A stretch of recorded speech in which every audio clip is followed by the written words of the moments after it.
When you move, you need a reliable company led by passionate folks, eager to assist its customers during a transitional process that needs to be smooth. Call Essential Moving Experts at 844-368-5750 for all your local and long-distance moving needs. You can rely on Essential Moving Experts. Mention the Big O Show and get $150 off. Family owned and operated, they offer free 30-day storage, full-service moving, fully licensed, bonded, and insured. Moving was never so easy. EssentialMovingExperts.com.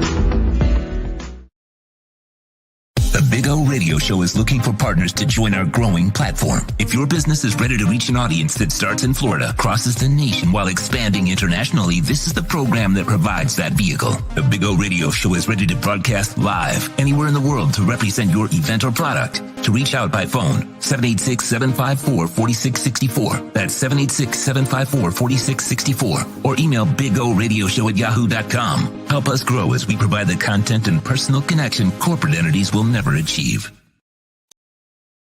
If you're a Miami sports fan, then there's only one store to go to, and that's Caneswear at Miami Fanwear in Davie. They're your one-stop shop for all your inner Miami CF, Canes, Dolphins, Panthers, and Marlins merchandise. They have hats, t-shirts, game day jerseys, and so much more. Located at 2511 South University Drive in Davie, and open 24/7 online at caneswear.com or innermiamiwear.com. Call them at 954-835-5597. Caneswear, the spot where inner Miami and all Miami sports fans shop.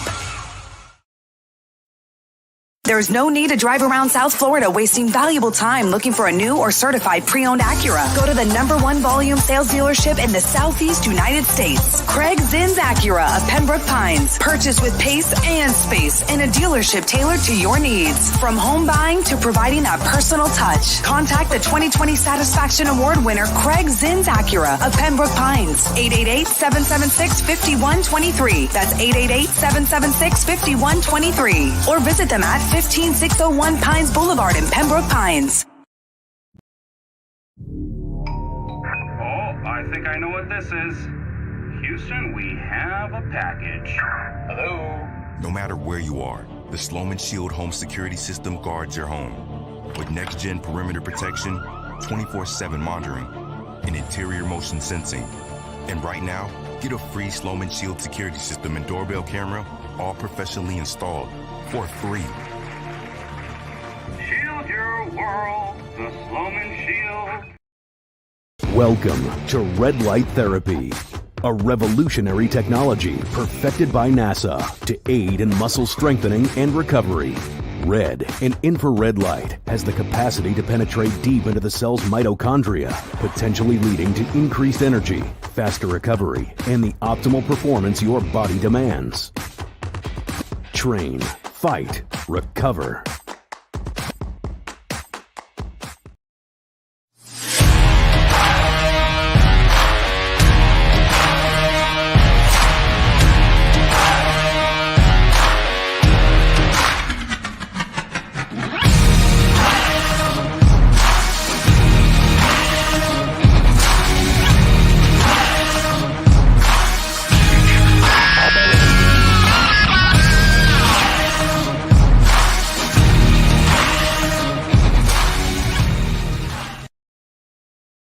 Statements or beliefs expressed on the following program by the host, guests, or callers are not necessarily the opinions of FantasyXS.com, Media Group Inc., ownership, management, sponsors, or website. The storm is brewing. The warning flag is up. It's time to get ready for Miami Hurricanes football. Welcome to the Edge Energy Drink Miami Hurricanes pregame show on the Sports Talk 305 Network. Live from Walk On Sports Bistro in Kendall. The show is mastered by Sean Stanley and Chad Shobe.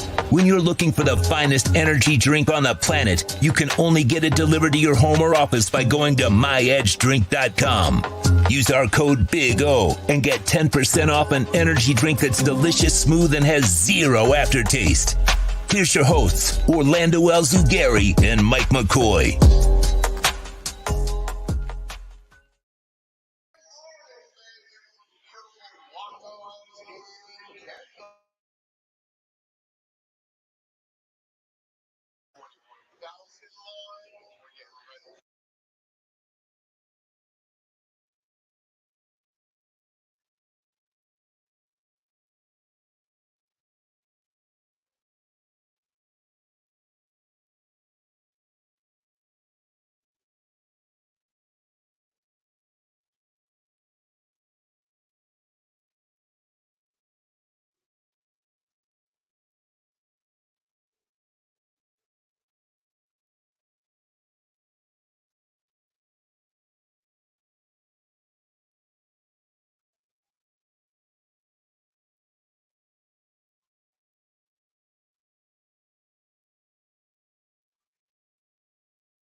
I love it. Is it all good now? You guys give us the heads up there. So we are locked and loaded with all kinds of giveaways.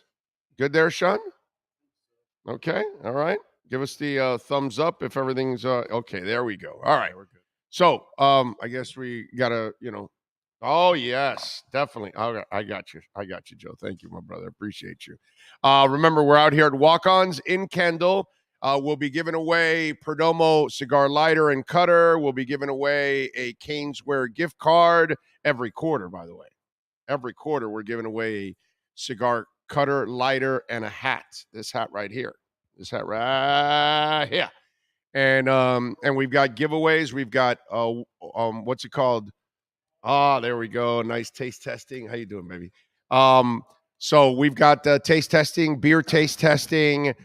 We've got also Edge energy drink, all of that going on. And of course, Jason Semino, the executive chef out here, he is going to create the masterpiece out here at Walk-Ons, all the great food. Yanira and Joe, of course. Joe was just here a second ago. So great people that are always taking care of us here at Walk-Ons, man. So appreciate it as always. Jason's always looking out for us, man. He does a great job. When you taste the food, you go, okay, Jason Semino is getting it done as the executive chef here at Walk-Ons. But anyway, so we've got the giveaways for you every quarter. All right, we've got a couple of guests that are going to join us. Jackie Franchuli or Franchuli. We'll ask. Yeah, I think I'm going to go with Franchuli. I think that sounds Jackie Franchuli. I don't know, and it might be Jackie Franchuli, but maybe she just goes straight up and Americanizes and it says Jackie. You know what I'm saying? So that's my, and she covers obviously Virginia. Michelle Kaufman is going to join us at 11:30. She had an interesting article a couple days ago, and one that it's pissed a lot of people off. Yeah, well, because listen, when fanatics don't want to hear the truth about their teams, they don't want to hear about those kind of things. So are we ready to talk a little Virginia football? Let's do it, man. Okay. I think we are, right? Is Jackie ready to go? It looks like it. All right. Remember, folks, many ways to get in on the program. You can reach out to us on the Welt and Rayom text line at 855-912-1056. That's 855-912-1056. And, of course, you can reach out to me on Twitter at Big O Show. And, of course, at Canes, what is it? No, Mike at Canes Voice, right? Is it? That's a good question. I never even look at my it's Let me tell you, it is. Right, that's it. At @UM_Canes_Mike, right? Or that's a something shame like that I don't know my own Twitter handle. Yeah, it's just you got that funky ass handle. All right, so let's get ready. Let's talk to Jackie, and I'm gonna go with Franchuli. That's right. That's right. It is. Yeah, good first try. Nice. Well, you know what? My name is Alzugaray. It's all screwed up, so I twist people up. So that's my thing. I try to take on the challenges of other names because I know how it is, Jackie. You're in class and before they butcher your name, you're like, yeah, I'm here. And by the way, would it be Jackie instead of Jackie, or you just went Jackie because of American? No, yeah, Jackie. My mom's from Brazil, so that's how you would say it. Okay, all right. I see. I nailed both. I was telling them. All right. But we'll go Americanized, right? We'll go with We'll go Jackie. Yeah, that's obviously right. Wahoo 247. And so, first of all, good morning. Thank you for taking some time, Jackie. Yeah. And when we talk about this Virginia offense, tell us a little bit, because there's a lot of the same players, but the impact hasn't been the same this year. While their defense has actually been impressive this year, their offense kind of took a step back. What's happened this year with Virginia? Well, a lot of it has had to do with them adjusting to a new scheme. Obviously, there's a new coaching staff, so they're going to change their offensive scheme. So it took a time for them to adjust. Now you're adjusting to a new offense while also adjusting to a new offensive line. This O-line is completely different from last year. They returned no experienced starters, and then they only had 8 healthy linemen during the spring, and then they only had maybe 5 practices with their starting O-line for the first game, playing together during fall camp because of injuries too. So it took them a little while to get that unit ready to go. And even in the first game, they started a true freshman at left tackle. So now it's when you're starting to see the O-line gel a little bit better. They still struggle a little bit in run protection, in run blocking, and pass protection. They're doing better. If you watch the games, the first couple games to now, you see that Brennan Armstrong actually has more time in the pocket. He's been able to go through his progressions better. And also Brendan's just more comfortable in the offense. He's got better timing with his wide receivers. We saw that a little bit against Georgia Tech. The problem is you're not seeing those big numbers because wide receivers are just still struggling. They lead the nation in pass drops. Brendan Armstrong's completion percentage would be so much better if you look back and LaVale Davis caught the ball in the end zone against Georgia Tech, and a catchable ball that he missed. So it's a lot of miscues, a lot of self-inflicted wounds, like penalties, canceling out 34-yard completions. I'm just saying from the Georgia Tech. Honestly, I feel like Miami and Virginia are kind of the same spot where a lot of the errors that you see on the Miami side of the offense, you'll see it on Virginia's. Most of the times it's their own self-inflicted wounds, and it's just them trying to transition to a new philosophy and a new coaching staff. Thanks for joining us, Jackie. And yes, we feel you took the words out of our mouth because Miami fans are very familiar with what you said regarding the UVA receivers. I think Miami was towards the bottom of the barrel in terms of drops last year. However, last week you guys are coming off of a nice win at Georgia Tech, where Brennan Armstrong led the charge on the ground with 91 yards. Was that by design, or is that something that just happened? Because we know that he's a talented runner, and Miami sometimes has their struggles with quarterbacks that can use their feet. Yeah, so that was we actually asked the OC that on Wednesday, and he said it was actually 50-50. It was 50% they did add more runs for Brennan Armstrong, but the other is that Brennan Armstrong's becoming more comfortable in this offense. So that means he's able to see the field better, and he went and ran when he saw that green space, something we didn't see in that first couple games. There was a couple of plays in the early part of the season where you saw green, and you're like, Brendan, this is the type of play that you would run last year. But again, when your confidence is down because you have the O-line who's not giving you time to throw, it affects your timing, it affects your inner clock in your mind. So that's what he was affected to. So you're seeing a quarterback who's getting a little bit more comfortable behind his O-line and getting more trust in their protection. And that's the big thing for him. And that's why you saw him run a little bit more. So I think UVA also adjusted a little bit. Tony Elliott said that after looking at tape, they realized, we have to simplify things a little bit too. They adjusted how they handled the offense. And even if you look back in the first couple games, you saw that they had a lot of deep throw routes for their wide receivers, and that was hampering their offense because if you don't have an O-line protecting your quarterback, then you're having these deep throw routes. How is the play going to be formed because he doesn't have enough time in the pocket? This way now they're able to get those short passes, probably bringing Keaton Thompson for a jet sweep, or getting those short, moderate passes to like Billy Kemp, or getting their running backs more involved. That helps the offense at least sustain a drive or get things moving, because this team needs momentum. This team needs to move the ball, and just to get that confidence, because if they don't have that, it's just going to be short times on offense. Jackie Francelli, by the way, joining us from 247 Sports. And Jackie, Virginia's going to have to deal with a guy named Akeem Mesidor, who is one of the better defensive ends in the country. But Miami's going to have to deal with a guy named Chico Bennett, who's got 6.5 sacks. So talk to us a little bit about Chico and what he's doing, because obviously he has become a load for whatever offense he has to face. I talked to another ACC coach about 2 weeks ago, and he said that Chico Bennett and Cam Butler were two of the best edge rushers they've seen all year from Virginia. And what Chico Bennett brings is, because Miami doesn't know Chico Bennett because he was out injured last year. He didn't play. He was a transfer from Georgia Tech, and he is athletic. He's really good at shedding his blocks, really good with his hands, and he just has a nose for the ball, and he gets to the quarterback. He's a very talented guy. And honestly, what I like about this Virginia defense compared to last year is they have this swarming mentality. So there's always another guy coming. They're really aggressive, something that you didn't see them last year. They didn't cause chaos up front.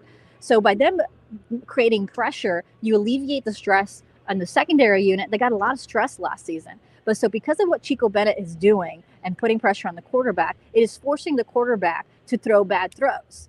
And then you have the secondary who's also making plays. So if they're playing complementary football on the defensive side, which has been key to why they've been so successful, because they have such individual players. And also, Chico Bennett is able to perform at his highest capabilities because they have a good depth on that D-line. When he's resting, they have someone called Paul Akiri that can come in. Or they have, and that's the same thing for Cameron Butler. They're able to rotate their D-line so they're able to stay healthy so that in the fourth quarter, if this is a tight game, they're going to have fresh legs out there on the defensive side. I think it is going to be a tight game. Go ahead, man. Oh, yeah. I don't doubt that one bit. Jackie, again, thanks for joining us. So, again, going back to last week's game, 16-19, pull it off. There was most of the scoring was done in the first half by UVA. What was it that changed at the half that resulted in only 3 points being scored in the second half? By the way, good job by the defense shutting out Georgia Tech in the second half. They only mustered 9 points on the contest. Oh, I wish I had the answers. I think the staff wished they had the answers, because at the end of the day, they still had over 400 yards of total offense. This is the second game in a row they're able to do that, and then they still don't get points on the board. That's been the main struggle of this team, is consistently perform, but consistently get points. I mean, they missed 2 field goals. They missed an extra point, and they missed a pass in the end zone. I mean, that shouldn't have been a 16. They should have scored more than 16 points. That should have been an easy victory for them against Georgia Tech. I think Tony Elliott said we had no business winning that game. Honestly, he said they did everything possible to lose that game, and they didn't. So this offense just needs to find consistency, and that's why for against Miami, the key will be an early, quick start, because neither one of these teams can afford to go behind. I think neither one of these teams can come from behind. That's just how they're built right now with their inconsistencies. So Virginia, in order to win this game, needs to do well in the first couple of drives in the first quarter, because I don't think they can play the 4 quarters. And that's something that this staff knows very well. Jackie, I almost feel like that Virginia secondary, who's pretty good, by the way. I think they're like 36th in the nation in passing overall. I think they're allowing just a little over 200 yards a game. But watching Jake Garcia last week, if it was Tyler Van Dyke, I would feel better about the Canes going in. But I saw some really ugly and head-scratching interceptions by Jake Garcia last week. I don't know if you watched the lowlights of that game last week.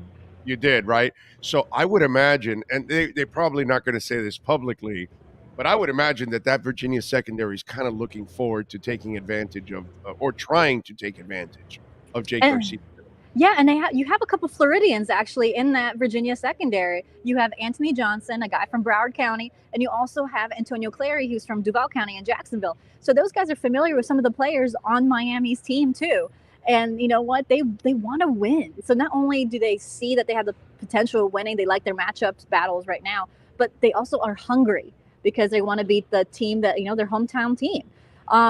So this secondary has been a bright spot for this defense. I think they got unfairly criticized last year just because of what I said before. They didn't cause any quarterback pressures last year. Hardly. They didn't really do really well. So they got a lot of heat for that. But a lot of it was the stuff that happened ahead of them. A lot of it was linebackers not fitting in their gaps last year, or defense not causing pressure. So that means the secondary, they were the last man of defense. And then everyone was saying, oh, the secondary is really bad.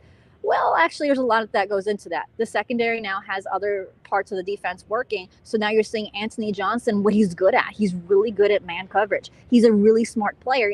There's one play against ODU at the end of the game where he got a PI.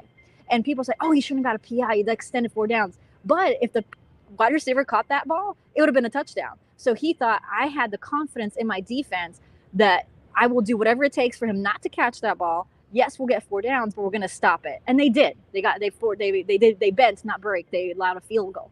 So that is a mentality that Anthony Johnson has. He's a smart football player, high IQ. Then the way that Coach Rudd's defense is lined up, they have 3 safeties. So they have 5 DBs. And they have a field safety, and they rotate some guys. Jonas Sanker is a guy that's been everywhere. And Antonio Clary, who's from Jacksonville, he is a very smart player. What he brings is he's really good at communication with Nick Jackson, the ACC leading tackler from last year, a linebacker.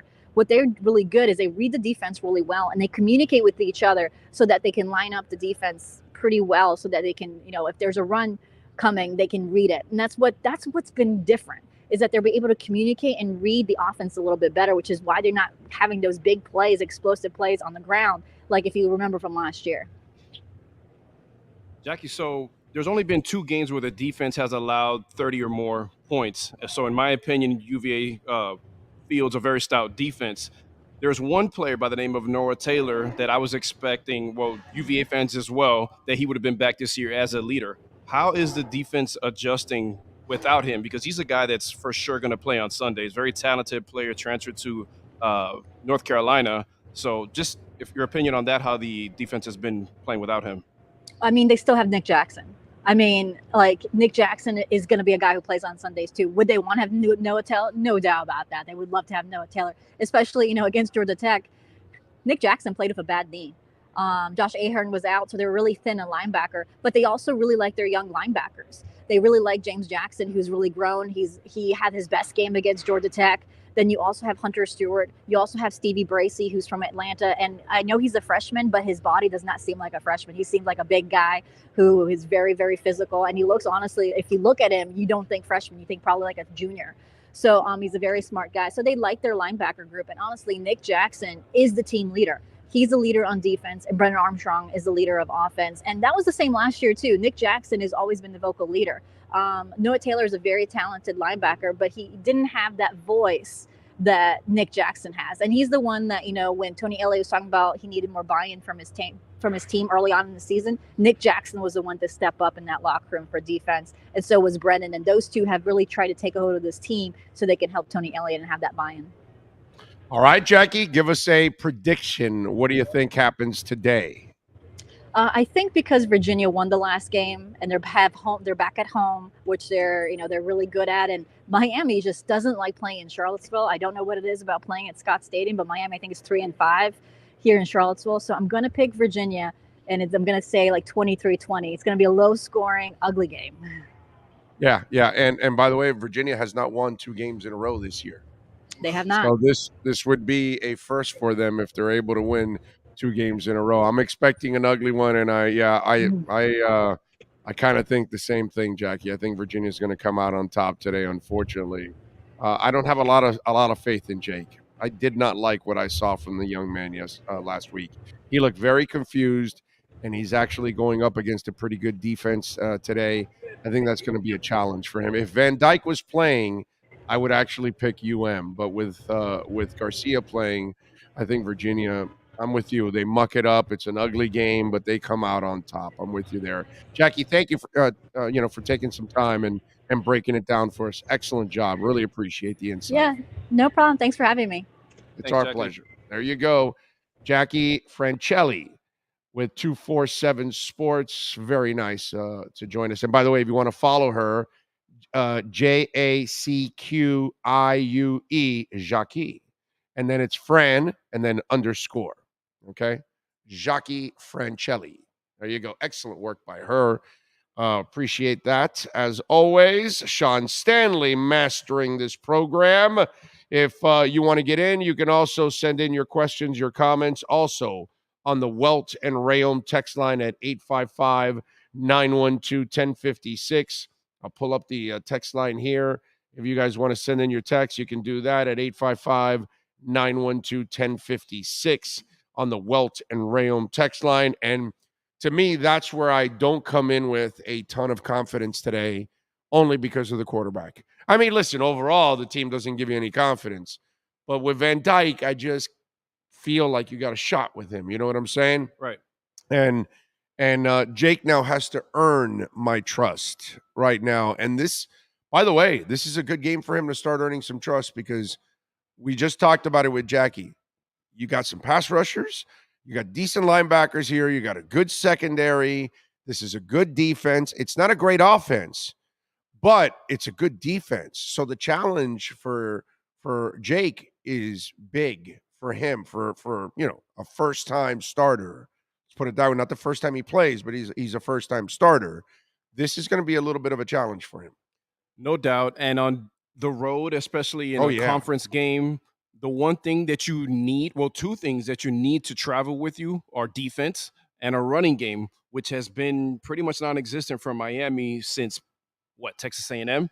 So you're looking for maybe some play calling to help Jake out, maybe some short passes that act as a run.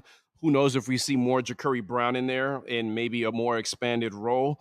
But something tells me Tyler, I'm not Tyler, I keep saying, used to saying Tyler, but I think Jake's going to be a little bit more locked in. Hopefully that week preparing like a starter Let's hope. helps. And but it's going to be for naught if there's no semblance of a running game. That's going to be really important, because if Miami's one-sided today on the road against a stout defense, again, a team that's only allowed 30 points twice and not this an year, experienced starter, bro. and not an experienced starter. He's going to need an the run inexperienced starter needs a running game game. badly, He's going to need bro. a running game. And Yeah, but here's what I would tell you. What's up with Parrish? Why is the Rooster continuing to get touches? Why isn't Thaddeus getting more touches?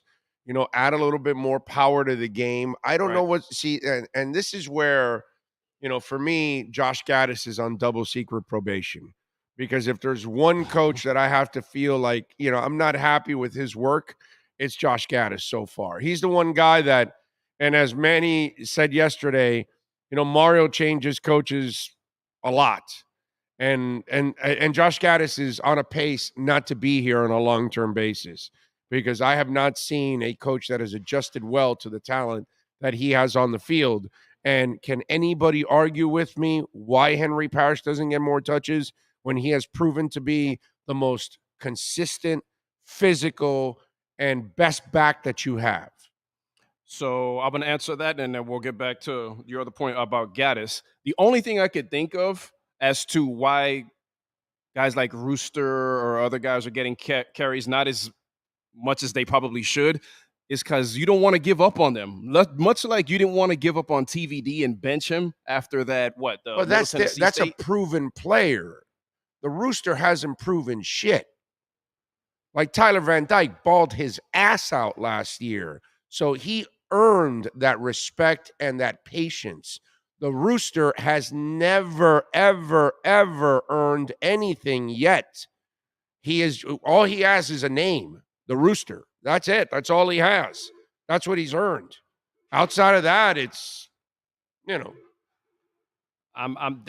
that's a guess. I'm just guessing you're trying not to lose your guys, because of think about it this way.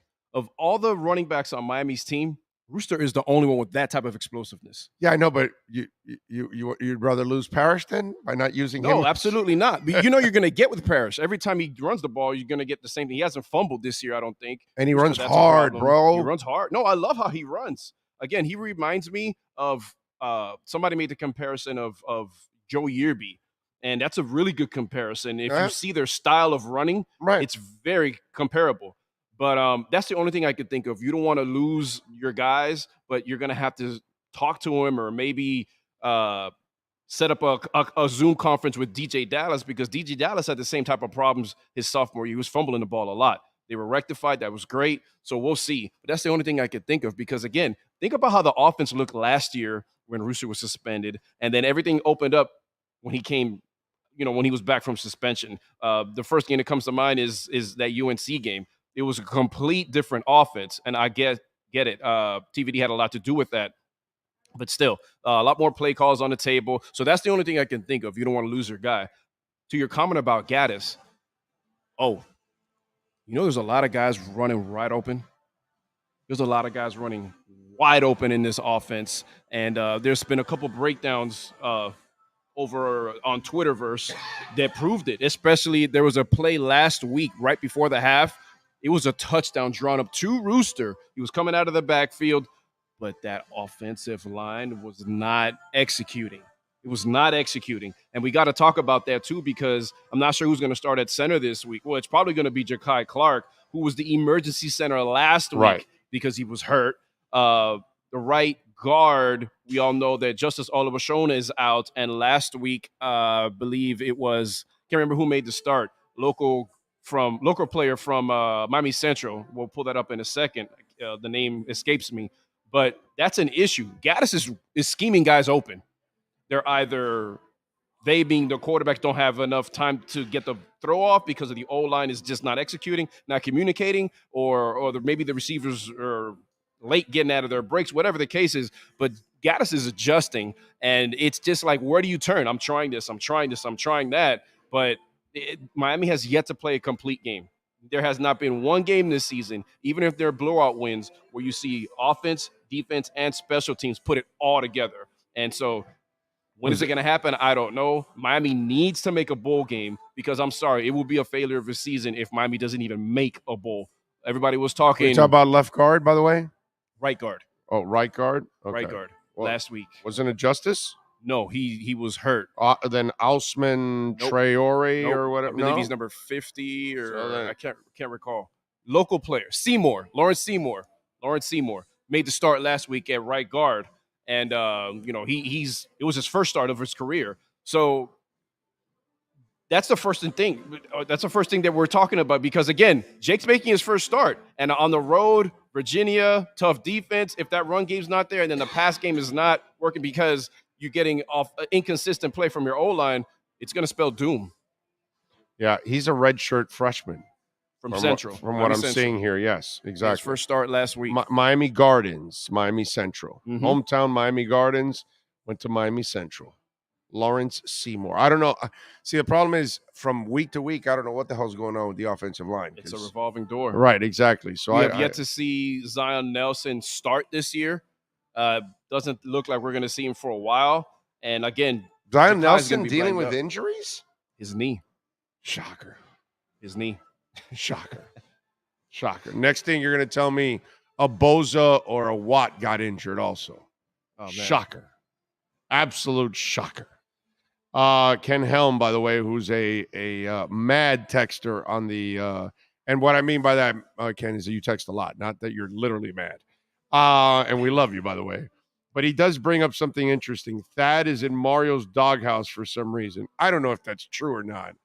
But, we were just talking about the running game. If you're going to add a little power to the running game, the problem with big backs is they need some carries in order to get in a rhythm. Yeah, because they get stronger throughout the game. Right, exactly. And so you just, again, Gaddis, I would be, what's up, man? Good morning. How you doing?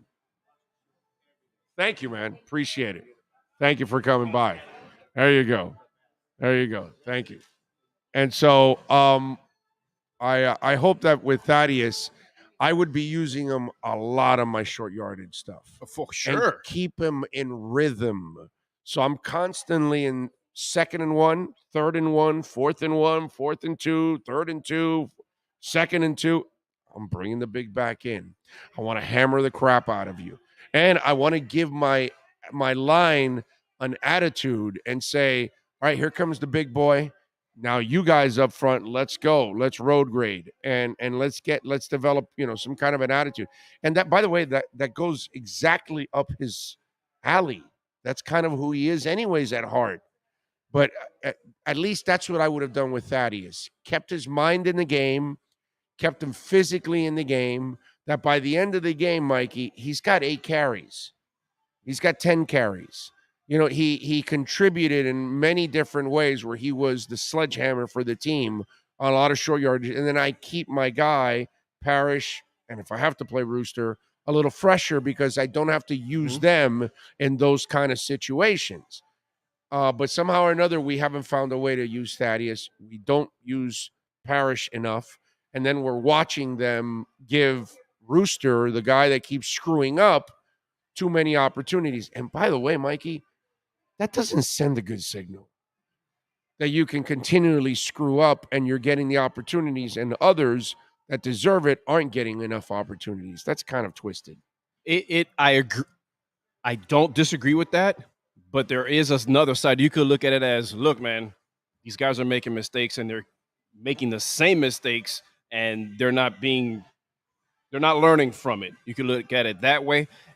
Or you could look at it as this team is not giving up on their guys and they're giving them a chance and they're giving a chance to get it right. The thing is, where do you draw the line? When is enough enough? That's the thing. Right. That's the thing. So I kind of look at it, on both sides of the fence. I'm seeing both sides of the fence. I'm standing on the fence and I'm not sure which way to jump. As to using Thad more, agreed. That's what he's here for. And again, he's one of those running backs that gets stronger throughout the game. However, there was a 4th and 1 last week, and it didn't matter if you had 3 Thads back there. Miami wasn't able to get the push. And the running back doesn't make the push. It's the O-line that makes the push. So You're right. after a certain point, you're like, okay, we can't get the push with the O-line. Let's see if we could do something with Ja'Cory Brown running a jet sweep, because that happened last week. And I don't remember how many yards he got off of it. I don't think it was a 4th and short or a 3rd and short situation. But Miami's at the point, it's like, okay, if this is not working, we got to try and do this. And then you start to outthink yourself. And it's a shit show. It can be a shit show. What can go wrong does. But then when Miami's rolling, they're rolling for a good, I don't know. I don't even know. I mean, you saw it last week. Coming out of the half, they scored 2 touchdowns in what seemed like 30 seconds. And then the wheels fall apart. Miami was up 21-17, and then everything went wrong at the same time, which is odd. Missed tackles, which Miami's been better at. Pass blocking.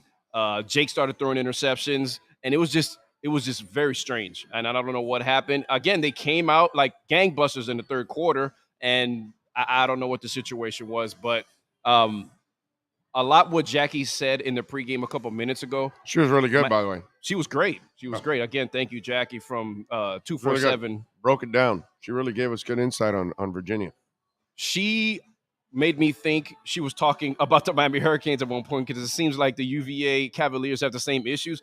Very important. And again, to your point earlier, with a first-time starter, Miami cannot play from behind today, okay, because UVA has a tough defense. And with a first-time starter, that's just not a good formula. So we're all hoping Miami has some type of fast start offensively, both sides of the ball, because it's, you got to play complementary football at this point. And again, you're at the point in the season that you're fighting for bowl eligibility. The last thing you want to do is limp into homecoming weekend, FSU next week, guys, primetime game 7:30, with a loss, because I think they're on the road at Atlanta this week.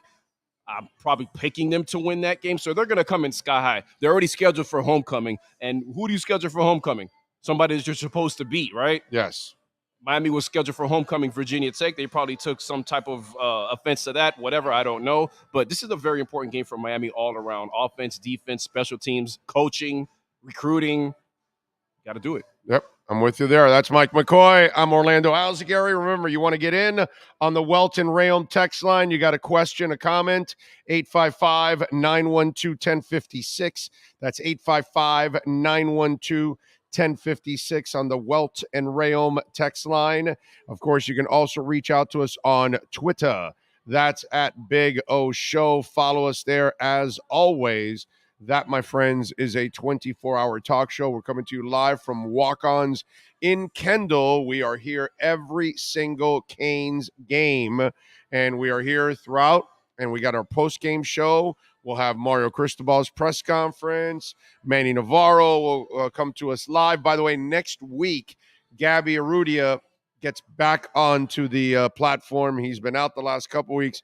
Not from Twitter, because he is a mad tweeter as it is, as he's always getting it done there on the Twitter feed, breaking news and recruits and all that good stuff. But he'll be back with us on the pregame show, also on the Miami Hurricanes Watch.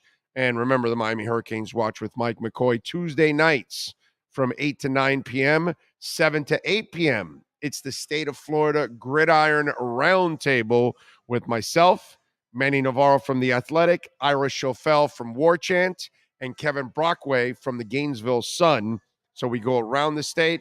We talk a little Gators, a little Canes, a little Seminoles, and then an hour or maybe 90 minutes of hardcore Canes talk, because last week Mike went all the way. Well, he had Thrill was on alone for 40 minutes. So the Randall Hill one, you just got to go watch that for 40 minutes, and then you'll run through walls and have all kinds of stuff. What an interview, man! That was a lot of fun last week, and we'll continue to bring it for you there on the Miami Hurricanes Watch with Mike McCoy. Got a nice little logo to it also with it, so I like that also as we continue to expand in different ways on the program. And of course, you got any questions, you can send them in on the YouTube chat board. Always appreciate it. My only thought about Josh Gaddis is that I don't remember him being that great an OC at Michigan until last year. Yeah. No, I got you. Again, the award is nice and all that, but Like we've gone through this already before in town. And we'll go on because this is all professional now, this part. When people see that Teron Armstead is not practicing, or if he leaves a game, he's going to get criticized. Why? Because he signed a big fat ass contract. And nobody gives a shit what he did in New Orleans. And Tyreek Hill has to bust his ass here. Do you know why? Because nobody gives a shit about what he did in Kansas City. Dolphin fans only care about what he's going to do for them with a Dolphin uniform. Mm-hmm. So once you sign a free agent contract, whether you're a coach or whether you're a player, and in this case, you're Mario Cristobal, you're Josh Gaddis, you're Kevin Steele, I don't care which one of you are. You're Jason Taylor, whatever, dude. You signed on the dotted line, right? You're getting paid. Whatever your accomplishments were in the past, they mean nothing in your new job. It's the new fan base that is looking at you, and that's how you got to measure them. So you, sir, UM is OC. You're 1,000% right, my brother. For us, Josh Gaddis started here with a clean slate. He's done nothing, according to us. And so far, he's been unimpressive in my eyes, at least for me personally. And obviously, it looks like for you too. He's got to earn his stripes here. Mario has earned stripes here because we watched him as a player and we watched him win at FIU. And it's not easy to win and take FIU to 2 bowls. Okay, that's screwed up. That's like, wow, holy crap. You did that? Really? So that's impressive. And then he was, obviously, if Saban wants you to work for him, you know what I'm saying? And then he goes to Oregon and he does a hell of a job in Oregon. Now, here at Miami, like I've said over and over again, what he did at Oregon is not good enough here. That's the interesting part. What he did at Oregon qualified him. Flies at North Carolina. They'll love you forever there. They'll love you at UCF if you do stuff like that. They're going to love you at Louisiana Tech if you do something like that. You know what I'm saying? But at the University of Miami, you got to do better than anything Oregon does. At Florida State, you're going to have to do way better than what they do over there at Oregon and what they've done at Oregon or whatever. It's not good enough. Not good enough at Georgia, not good enough at Tennessee, not good enough at Alabama, not good enough at Texas. There are certain schools you're going to go to, and what you've done at Oregon is nice. And Oregon, Utah, Oregon State, you do what Mario accomplished over there, and they'll be happy with you for the rest of your life. But there are certain other schools where you go to, and my brother, they need you to be in the mix for a national championship. Not in the mix possibly for the Pac-12. No, that's not enough. It's got to be more than that. And he was on his way, beat Ohio State last year. That's the kind of stuff he had to start accomplishing on a consistent basis from Oregon to start getting that other kind of national recognition. So it's interesting. It's a dynamic that it exists in college now. Obviously, it's always existed in the pros. What you do in your new stop is what matters and how you're going to be measured. When Albert Pujols signed that big fat contract in Anaheim after he left St. Louis, guess what? The Angels got disappointed because they didn't get what they paid for. And guess what? They should be pissed because Albert Pujols was getting paid for what he did in St. Louis by the Angels, which was stupid. That was ridiculous. So Josh Gaddis has got to earn it just like any other free agent out there. So I am with you 100%, and that's the way you got to judge things, unfortunately. Yeah, I mean, it's a what have you done for me lately society, right? Been like that for a while, so I get it. Hopefully, again, UM is banged up on that O-line, and that matters, especially today. And I know I'm beating a dead horse, but with a first-time starter, you're going to need all of your horses. That's number one. That 2.5 per carry is not going to get it done. All right. Kobe Young's been on a tear. We're going to be looking for his third consecutive 100-yard receiving game. Had 6 for 127 and 2 tutties last week. 100 yards against who was Miami 2 weeks, whoever it was, 2 weeks in a row. So we're looking for that, looking for Mallory to carry the load. Hopefully Jacoby George can continue. I think he had 5 receptions last week. So it's just time to put it all together, man. Again, you don't want to go limping into FSU because I get it. They're not on the same hot streak that they were to start the year, but they've looked better than Miami has at any point this season, if you ask me. Tough win at LSU. They were 4-0 at one point. Mike Norvell is he's doing it so far. Well, Again, 4-3. Mike, you just got to win so you can get to a bowl game now. Listen, man, Miami it's has not so 5 much to games win left. this game so you can look better for FSU. No, you need to start winning games so you can at least sneak into a bowl game at this point because you're 3-4, dude. You got to start. What's there? 4 games left, right? 5 games? No, 4 games left. Today, FSU, Pitt, Clemson, Georgia Tech. Oh, 5 games. Okay, so 5 games left. Dude, you got to – there's 5 games, so you got to win 4 of these. Yeah, 3 at well, least. 3 at least. To get bowl eligible. Yeah, but, I think you want to win 7. I agree. I think you want to at least get to 7, bro. And you want to win the bowl. God. Yeah, well, it's a whole other monster. But the big thing about the bowls is the practices that you get. That's what coaches value the most. The practices that you get. It's like an extra 15 to 20 practices, whatever that number is. That's invaluable because imagine going 2-3 months without playing football and then you get into spring preparation. It's a long time. It's a long time. Ken Helm says it's awesome to have some great news about snagging some nice recruits. We need more elite recruits on the D-line like we used to. Wow, Mesidor. He just got here. Mesidor is, let me fill you in, and Ken, I don't know if you know this, but Akeem Mesidor is 12th ranked pass rusher in college football. Nigel Kelly is another Mario guy, and he's a stud. Right, and so give him next year, and he'll probably bring in another 1 or 2, and it just, Ken, they're not going to be able to bring in the entire D-line in one off season. You know what I'm saying, doggy? So we've got to learn to be a little patient here, and you see with Mesidor already, right? Like, that guy's a badass, So if you could go get another 1 or 2 of those guys over the next year or 2, it's not like Mesidor's going anywhere, right? Mesidor was... No. I think he's got 2 more years. Right. So, he's going to be here for a while. So we just, you know what? The part that sucks is that it's Groundhog Day for all of us. Yeah, dude, because, we watch them hire Randy Shannon, and then we preach patience, and Al Golden, we preach patience. I get it. And then we preach patience for this, and we preach patience for that. And, 20 years go by, and you're tired of patience. You're tired of the word patience. And I totally understand that. I'm 56 years old.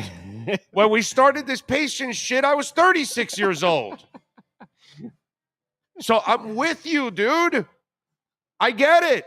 20 years ago, I didn't have a prostate issue. Now I do. What do you want me to do? I'm sorry. While I'm being patient, my body's falling apart. I get it. I'm frustrated just like you are. But we got to hang in there. None of this is done overnight. And neither one of the... Here's a perfect example. I got you. This is the beauty about being 56 years old. It's also perspective, something you 36 and 26 and 16-year-olds don't have. When Jimmy Johnson left... right? He handed Dennis Erickson a freaking loaded team that he won 2 titles in his first 3 years. A Mercedes. After Dennis Erickson's players listen to me, he won it in 2 out of the first 3 years. Those are whose players? Jimmy's players.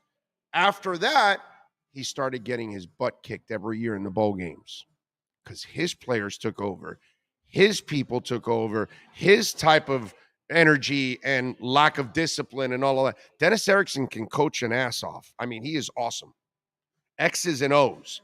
But I've always said this about college coaches. You've got to be an X's and O's guy. You've got to be a guy that can recruit. Right. And you've also got to be a custodian of the program. that you've got to overlook everything, and everything has got to be up to the T. Everything, every stage of everything of your program. Jimmy could do those kind of things. Then in comes Butch, who I don't think is a very good coach, by the way. A game day coach, I think he's very mediocre, but he was an exceptional recruiter. And he went on a run like very few. Anybody, those of you that are a little older, Pat Kennedy was a coach at FSU. And he got to, I believe, the Sweet 16 or the Elite Eight, I remember, with Douglas Edwards and a whole bunch of other guys, Irving Thomas, different types of players he had on that team, Bob Sura, all that kind of stuff. He was a hell of a recruiter, Pat Kennedy. Not a great X's and O's guy, but my God, he can recruit his ass off, and Seminole fans know what I'm talking about. Well, Butch wasn't a great recruiter, but he was a great coach, but he was a great recruiter. So he then leaves Coker with a treasure trove of players that Coker should have won 2 titles. Right? But then as Coker's players took over, the program went downhill. You understand? And so we've been in that valley now for 20 years. After Coker went down that valley, nobody has been able to lift them back up again like Jimmy Johnson did, like Howard Schnellenberger did, like Butch Davis did in the recruiting side. Nobody has been able to do that. And so for Ken and everybody else out there, that's a little perspective on what's gone on in Canes football for nearly 50 years. And so that's why things are different. And that's why right now they're in that valley, because they've never been recruiting elite for a long time. And that's what you got to do. You got to recruit elite for 4 or 5 years, 6 years. So you have that whole, cycle of good players coming in and out, coming in and out, coming in and out. So somebody's got to start doing it. Mario now started doing it. He started to get the 4 or 5 guys. We weren't getting those guys anymore. My Lord, just a couple years ago, I'm reading an article that somebody wrote, whether it's Manny or Michelle Kaufman or whoever, and it's a player that's deciding between East Carolina, Air Force, Tulane, and UM. And I'm like, I'm embarrassed that the University of Miami is even in that article.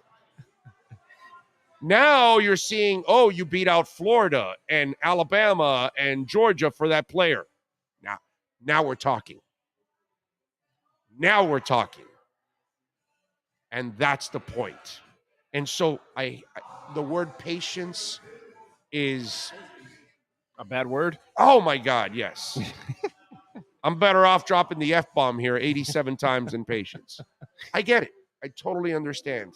But guess what? We have no choice. Yeah. So you can sit there, bitch, complain, want to fire everybody. It's not going to help, dude.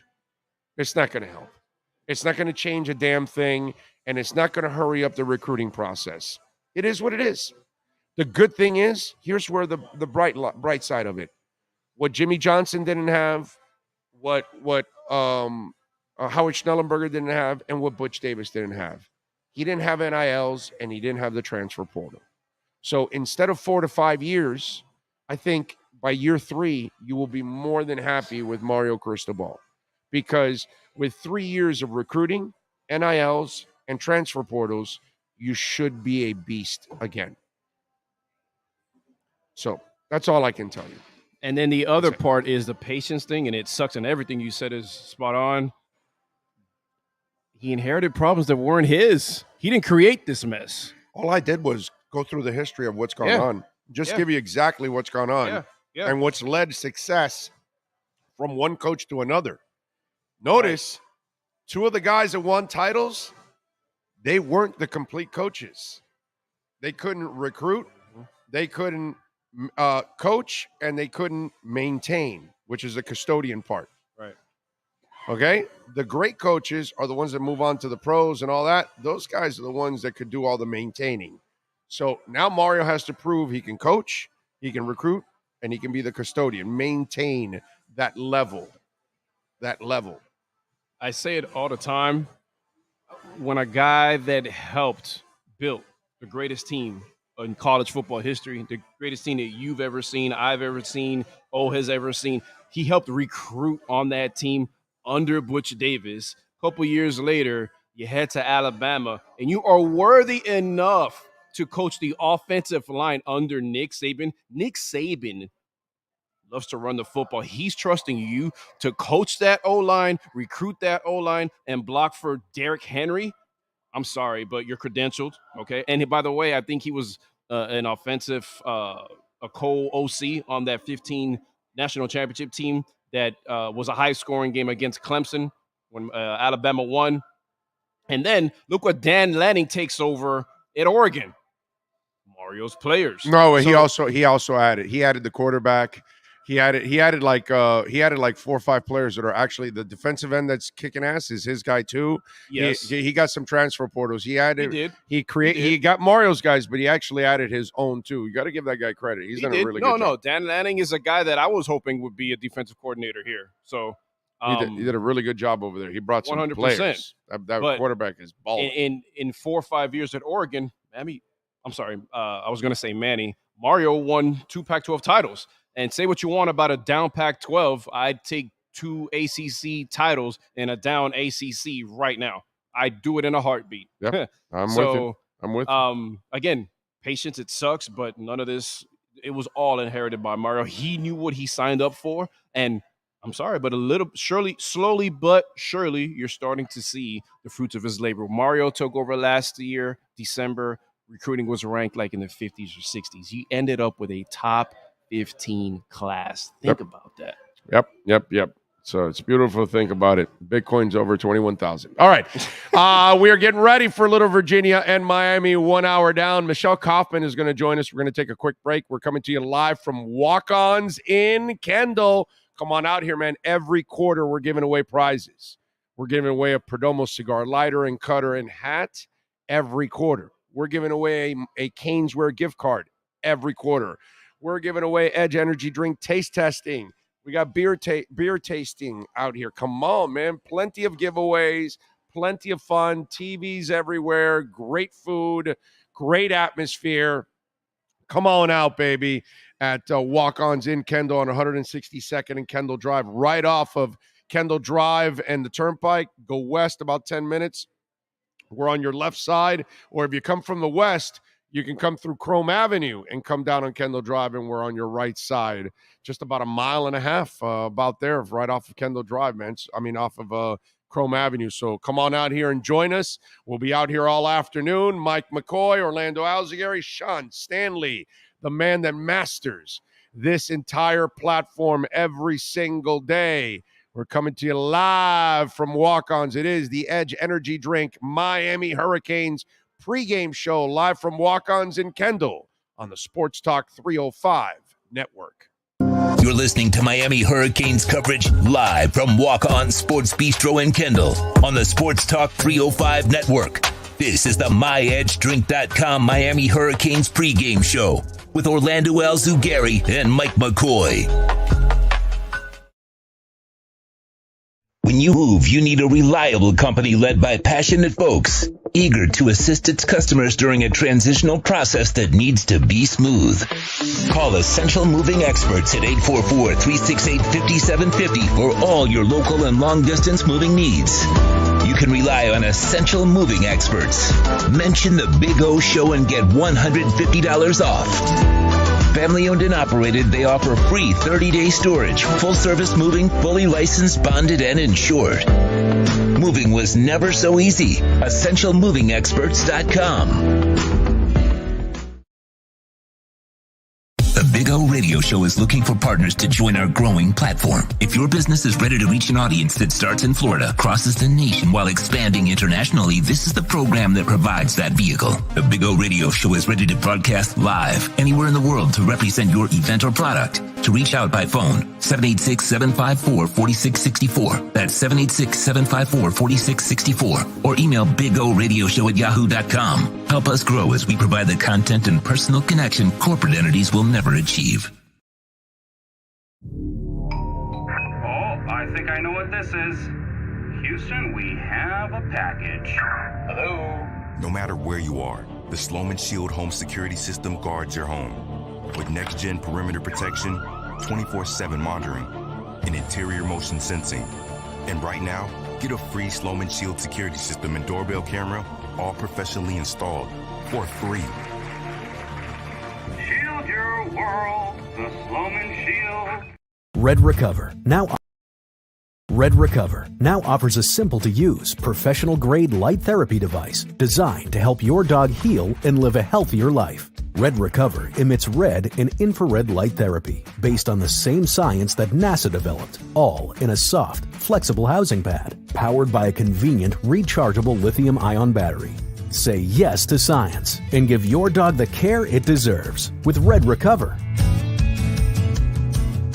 If you're a Miami sports fan, then there's only one store to go to, and that's Caneswear at Miami Fanwear in Davie. They're your one-stop shop for all your Inter Miami CF, Canes, Dolphins, Panthers, and Marlins merchandise. They have hats, t-shirts, game day jerseys, and so much more.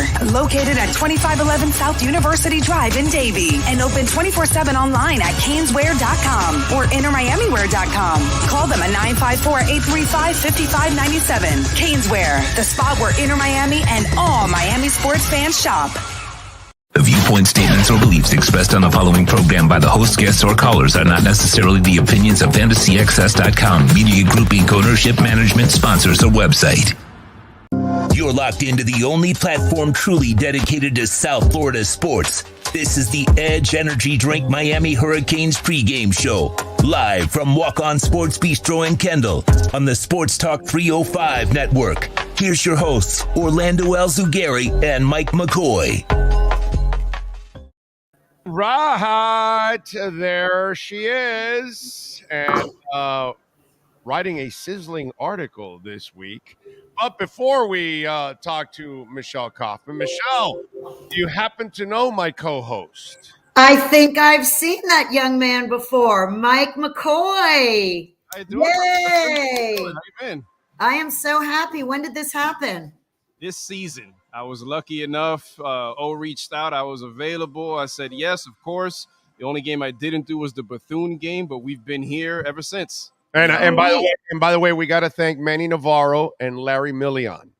Okay. Okay, because those are the two guys that told me about Mike. Yes. And well, Mike, I am so happy to hear this because Mike was a great student and Mike is super ambitious and has just been like your story, Orlando, when you first started, just plugging away, taking whatever opportunity was handed to him, never said no. And when that happens, good things eventually happen. So I'm so happy to see the two of you together. You're kind of kindred souls in my mind. Two guys who just worked your asses off, and there you are. So I'm really happy to be here with you. I am in Minnesota right now, visiting my cousins in Minneapolis, Minnesota. So, but I'm happy to talk some Canes for a few minutes. Well, you lit the place on fire with your article. Well, listen, fanatics. A lot of times, I always say this for 30 years on my show. My show is really not for the fanatic because if you just want to hear a homer talk, then that's not going to be me. Of course, I love the hometown teams and want them to do well, but if they're not doing well, I'm going to tell you. And one of the things I'm a big Mario guy myself. I'm sure you are too. That you believe in what he's doing, but the optics are the optics. Yes. Well, it's not optics. It's numbers. Reality. It's stats. It's, the apologist, my column was merely, it's nothing against Mario. No. It's nothing against Columbus High School. God forbid. I have a lot of friends who went to Columbus High School. Adelante, adelante. I'm Cuban American. Okay. I have nothing against Mario. The Columbus Mafia went after you too? Oh, yes. I have a lot of good friends because my daughter played soccer and a lot of her teammates are daughters of Columbus and Belen guys. And her teammates went to Lourdes and Carrollton. And some of my closest friends are in that community. So this is nothing about that. This is that I covered that game, the Duke game. And I'm sitting there watching a team that Miami beat by a combined score of, I will say it slowly, 95-10 the previous 2 years under the supposedly horrible coach Manny Diaz. They beat Duke 95-10. okay, the previous 2 years, and they just lost to them in front of my eyeballs, 45-21. They had 8 turnovers. They looked horrible. They looked soulless. They looked like they gave up. They looked like they were not pumped up and fired up. And Duke, after the game, I opened my column with the scene. And I know this because my daughter just graduated from Duke. There were at least 2 people that were happy in that stadium, which was my daughter and her boyfriend, who flew in from New York and went to the game wearing their Duke gear. And she sent me a video of one of their players, their wide receiver, Cole. He was doing a live tweet from their locker room right after the game, and they were literally dancing the conga. They were doing a conga line. The Duke football team that had been beaten, I will repeat, by a combined score of 95-10 the previous 2 years, had just beaten the Hurricanes on their home field with the new savior, Mario Cristobal as the coach. And so my point, and Middle Tennessee State also won by a score of 45-31. So between those two lesser teams, Miami gave up 90 points to Middle Tennessee State and to Duke. And my point was, there's something wrong. The apologists are saying, oh, but these aren't Mario's guys. Wait till he brings in these recruits, blah, blah, blah. First of all, with the team as it is now, forget about next year's recruits and Cormani McLean, all the stuff everyone's excited about. With this team right now, the roster that they had going into this season, which included a lot of transfers, by the way, that were handpicked by Mario, and freshmen who also were handpicked by him. But even with Manny Diaz's inherited players, this roster was ranked number 13th in the country by 247. Duke's was, and they have, by the way, 44 four-star players. This roster, as it stands now, has 44 four-star recruits on it. Okay. Duke has two four-star recruits and 0 5-star. Miami has 2 5-star and 44 4-star. Duke has 0 5-stars, a total of 2 4-star recruits. Middle Tennessee State, which is ranked 95 in talent, 95 compared to 13, has 0 4-star recruits, 0. So my point of my column was, don't tell me that it's talent or lack of talent, because there is enough talent there that they were picked number 16 in the preseason poll. They were picked to win the Coastal with this roster, okay? They were picked to do very well with this roster. Not talking about next year and Mario's guys he's going to bring in 2 or 3 years from now. We're talking this year. This team was supposed to be improved over the last year. And right now, not only are they not improved, going by how they played against Middle Tennessee State and Duke, they regressed. And Mario himself said at the press conference, this was regression. He used the word regression. Yeah. So anyway, my column, all I did is, and again, it's nothing against Mario personally. My column was pointing out these statistics to say this team should be doing better. This team should be doing better. And what I pointed out that I got made a lot of fun of, and I don't care, was that I don't see enthusiasm. I don't see fire. I don't see motivation. And I watched the cane walk. I happened to get to the game right when they closed off the road for the Canes buses were arriving. And I thought, oh, this is cool. I'm going to watch the cane walk here. And I took a little video of the cane walk with all the fans. When the players used to get off from the cane walk off the bus, they were fired up. They were going around slapping high fives with the fans. They were pumped, is the word I would say, pumped. Energy, fire, joy, enthusiasm. These are all parts of sports. I've been a sports writer for 35 years, okay? And I'm telling you, when you get to the high level of sports, which is Division I college football, everyone out there is an elite athlete. Don't tell me that UM doesn't have athletes and UM doesn't have talent. That's crap, okay? These are elite athletes. But what I saw coming off that bus last Saturday, the guys got off the bus with to me, no energy, no fire. They got off super serious because that's the new mantra. We are serious. We work hard. We're serious. And they walked looking straight ahead.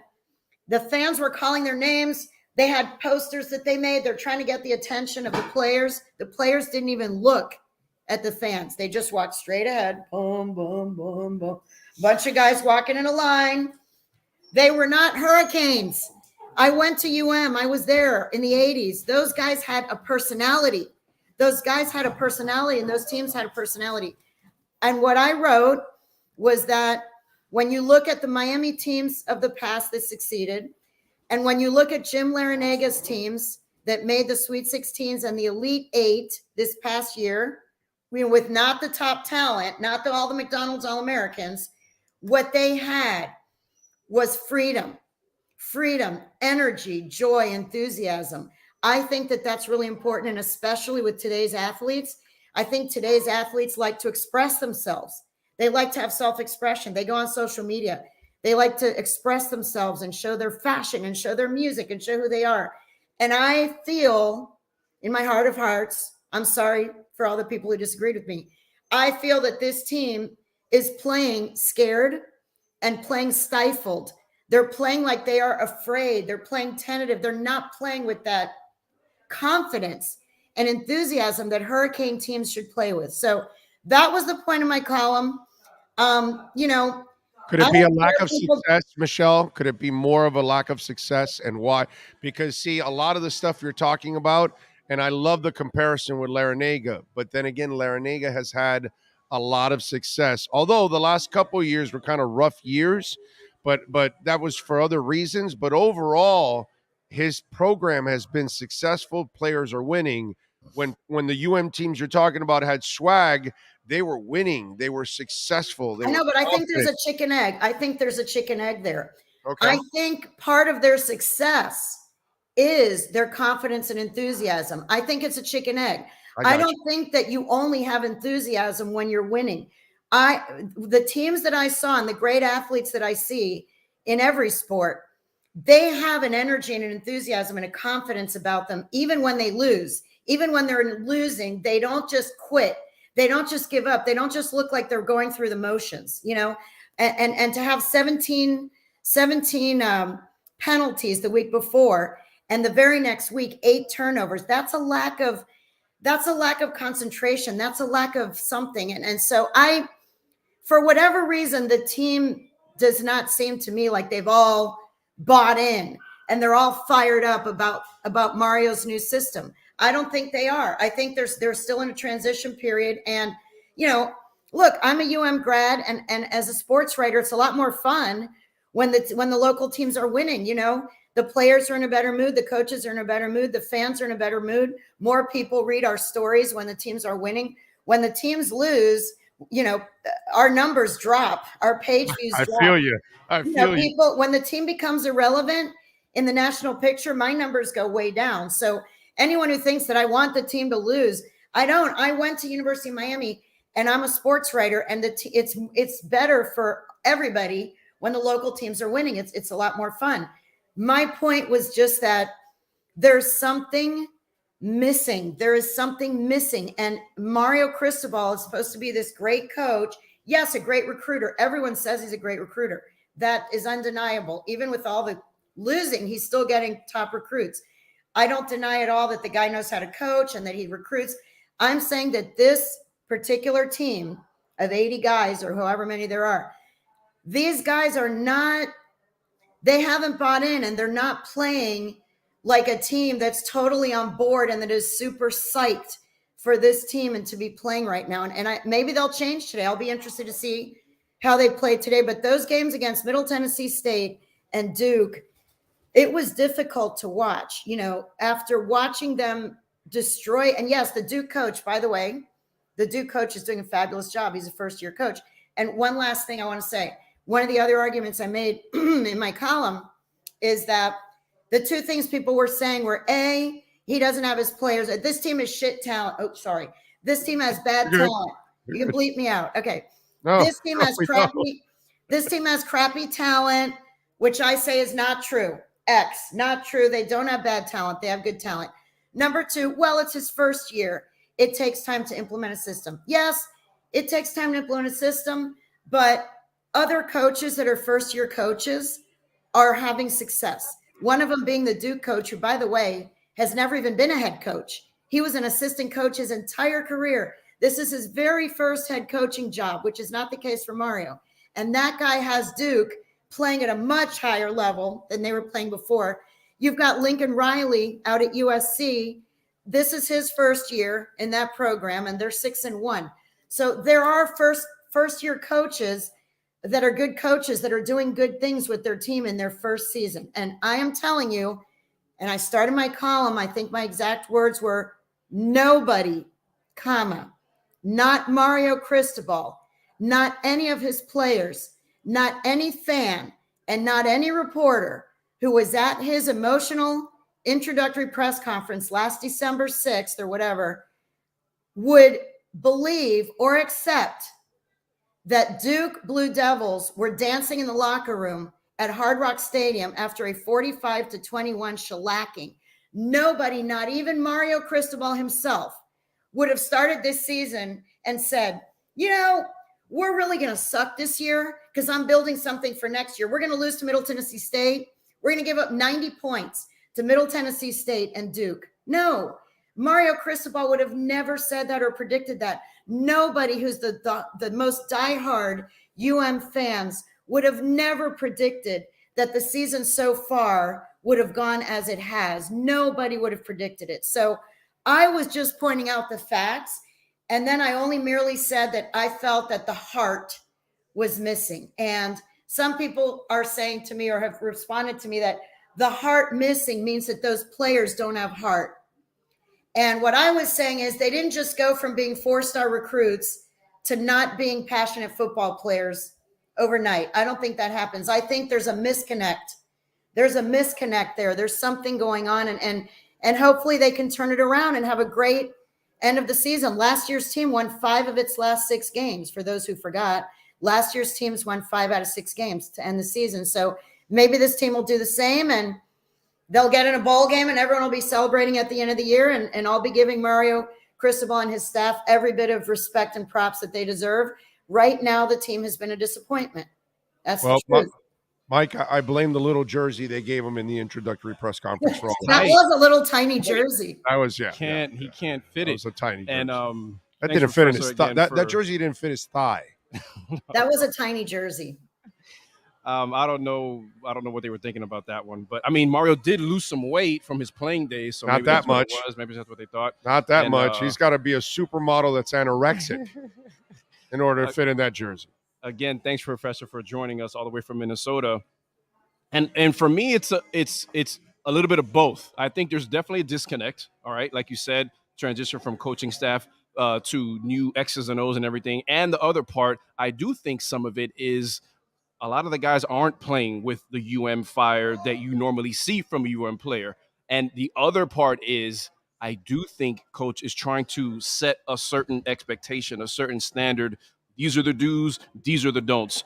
Whether that's to be debated, whether people say you really can't do this right now, you really can't do that right now. That's a good debate to have because look where Miami's at. Yes, your point to USC being 6-1. Coach was actually asked about that I think it was the Monday press conference, and he was saying, look, everybody that takes over a different culture, not all the situations are the same.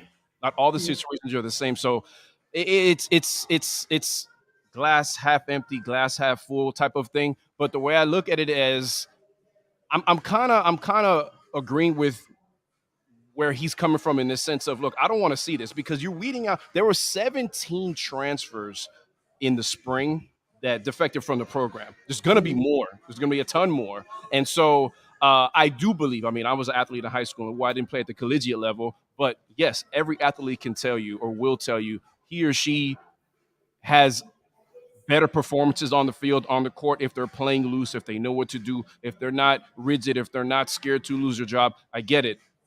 But I don't think anybody wants to see dancing on the sideline when they're down or a turnover chain when they're down. That did upset a lot of people. It made me upset. I like the turnover chain. I was one of the guys that wish it was still here. I like the turnover chain, but not when they were losing. Right.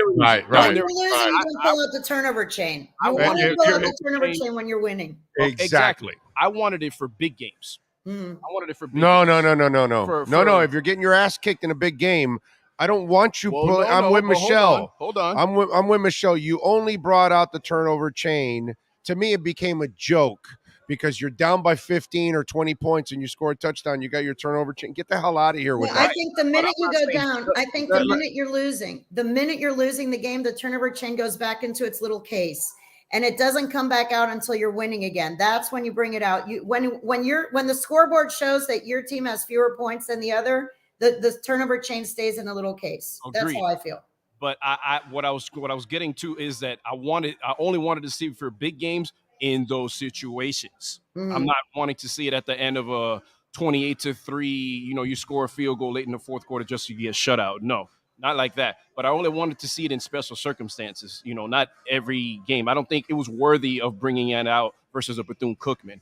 But Mario's tasked with something that, a lot of these winning coaches here at UM weren't tasked with, and that's removing the stench of 20 years.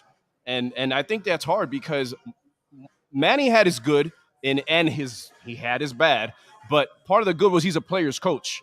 And the bad thing about being a player's coach is sometimes – I hate to use this metaphor, but it's a good one. The inmates were in the asylum, and that was the case for a lot of the season last year. So it's give and take. The thing about it, the way you build a program is Mario has seen Butch do it. He saw Saban do it, and so I think he has a little bit of a blueprint because you can't be those guys. However, he has a little bit of he has to throw his Miami mix into it too. Right, and you have to be flexible. You have to be flexible as a coach, and you can have your rules and you can have your ideas, but you also have to adapt to the players that you have. And as far as X's and O's also, if your players are incapable and don't have the specific skills that are needed to run a specific type of offense, then you need to do something different that they can do and be successful at. So there's a give and take. There's a flexibility. It should not be just a dictatorship. I really don't believe in that. I really think that the players also know how to play the game and they also know what they're good at. And I think there should be give and take. And maybe there is. I'm not in that locker room. Right. I'm just saying, I'm seeing everything as an outsider, just like everyone else. Right. And I put that in the bottom of my column. I said, those are the dogs. Sorry. Only the people in that locker room know the answers. Only the people in that locker room know what's really happening. All the rest of us, including all the know-it-all fans on Twitter, who, by the way, none of them put their names. They're all just, they put fake names and then they rip me. And by the way, I'll just throw this in before I go. As a woman sports writer, as a female sports writer, some of the comments that I got are things that no male sports writer will ever in their entire life have to deal with. And I'm talking about very, very, very vulgar, very, very, very vulgar things that were said to me about my gender and about sexuality that have nothing to do with my opinion about the UM football team. If you don't like my opinion on the UM football team, you don't like that I said that they should be dancing like the Jim Larrañaga teams do, fine, critique me for that. But don't tell me other things about body parts and things I should be doing and things men should be doing to me. Those are so disgusting. And it's really disappointing, not surprising, but disappointing that in the year 2022, a woman who's been a sports writer for 35 years and has covered the NFL and covered college football and covered 14 Olympics and 6 World Cups and you name it, that I still have to deal with that garbage. It's just not, it's not okay. I wish there was more civility on Twitter, but that's a conversation for another day. Yeah. Anyway, I got to go. I love talking. All right, give me the prediction. Before you go, give me the prediction. What happens today? Do they win or do they lose? Oh my goodness. I picked just to make you comfortable. I picked Virginia, just so you'll know. Wow. I'm going to pick Miami in a close game. I would have picked Miami for Tyler, but with Jake starting and the Ray Charles interceptions that he throws. No, those were bad. Yeah. I got to go Virginia. I'm really nervous with that kid starting today. Yeah, no. I don't know. I don't know why. I feel like they've just had so many disappointments that they're going to rally today after. Last week was truly embarrassing. It really was. I don't know. I'm going to pick Miami in a close game. We'll see. We're about to turn it on in a little bit. Got it. All right. Appreciate you, Michelle. All right, Mike, it's so good to see you. Mike, I'm so happy to see you working with Orlando. You're going to get so much better and learn so much from Orlando. Big O He's the pro of all pros, and he covers all sports, everything, hockey, soccer, you name it. Pay attention to what he does. He's not the normal, typical radio guy. He's really good. So I'm so happy that you two are paired up. I think that's a great pairing. Thank you for joining us. Michelle. I love you. All right. I love you guys too. Check us in the mail, Michelle. Check us in the mail, okay? Thank you. All right. Thank you. All right. Bye. Say hi to Dave. All right, I will. There you go. Michelle Kaufman from the Miami Herald. One of the listeners is that Dave behind there? I go, they aren't married, right? It's like, yeah. So I Michelle love that Kaufman, lady, man. She's great. She's awesome. She's great. Awesome. And again, like she said, she's experienced herself. 14 Olympics, 6 World Cups. Has been writing forever. Really, really, really respected. So a lot of those comments, they're got nothing to do with sports. Like, again, if you disagree with her take, that's perfectly fine. That's fine. That's sports. That's what sports is there for, dude. We're not all going to see sports the same way, and we're going to disagree a crap ton. That's just the way it goes. That's the fun part about sports. But great job by Michelle. I encourage you to go read her article because she just brings up facts, and the optics are the optics, and they're not good. Unfortunately, no one can say, while I love what Mario is doing on the aesthetics, right? The program is back on track. They're spending money. They have a real coaching staff. They're improving the facilities. They're recruiting their asses off. But the product on the field is not good enough. The coaching on the field, not good enough. You know what I will say? And I'm sure Mario will be the first one to tell you that he hasn't done a good enough 100%. Job because he's 3-4, dude. What more to say? And that's all that article says, is that others are doing a better job with either the same or less, and that this staff is falling short. And by the way, this is what we talked about earlier. This is why I've kind of, Josh Gaddis. To me, that's one of those questionable hires right now. 100%. And then the thing, how Canes fans should know that this is exactly what Mario knew going into the season. Guys, go check out this interview that Jackson Carver had a couple weeks ago. Tight end commit from in the state of Indiana. One of 3 tight end commits committed in the upcoming class. You want to know what he said, He said this class didn't commit because we were going to be undefeated this year. We didn't commit because we thought we were going to be highly ranked at the end of the season. We committed here, and these are his words, we committed here because we believed in this coaching staff, and these are the guys to get us through. I mean, on paper, obviously, it hasn't manifested on the field because coaches need chemistry too, believe it or not. Yeah, but that's a great point because they have kept that entire recruiting. Nobody's dropped. Actually, so they're building it even up stronger. And you know what? All these, you said it on the off the air, that the cornerback they just got, Cormani, what's his name? Cormani McClain. Right. He's not going to have to sit. He'll be playing right away. All right, we're at Walk-Ons in Kendall. Come on out here, man. We got prizes, giveaways every quarter. Mike McCoy, Sean Stanley driving the program. I'm Orlando Alzugaray. We are just off of Kendall Drive in 162nd, right off the turnpike, couple minutes west. Come on out here. We'll be giving away prizes in every single quarter. We'll take a break. Give us a couple minutes. We'll be right back right here on the myedgedrink.com Miami Hurricanes pregame show live from Walk-Ons in Kendall on the Sports Talk 305 Network. You're listening to Miami Hurricanes coverage live from Walk-On Sports Bistro in Kendall on the Sports Talk 305 Network. This is the myedgedrink.com Miami Hurricanes pregame show with Orlando Alzugaray and Mike McCoy. Welcome to Red Light Therapy, a revolutionary technology perfected by NASA to aid in muscle strengthening and recovery. Red and infrared light has the capacity to penetrate deep into the cell's mitochondria, potentially leading to increased energy, faster recovery, and the optimal performance your body demands. Evolve your training and step into the new era of muscle recovery. Red Recover.